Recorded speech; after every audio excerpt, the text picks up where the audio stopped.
Creepy workplace story? I wasn't there that day when it happened, but heard some of the details. I may be off, but here goes.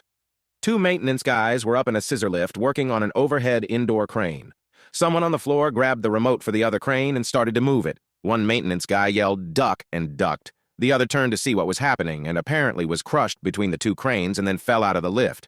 I don't know how true this is, but apparently his insides were out and still alive for a short time. I got a call from my idiot team lead telling me work was shit down for at least the day, probably longer. He didn't mention the guy dying, just mentioned it was awesome to have a long weekend.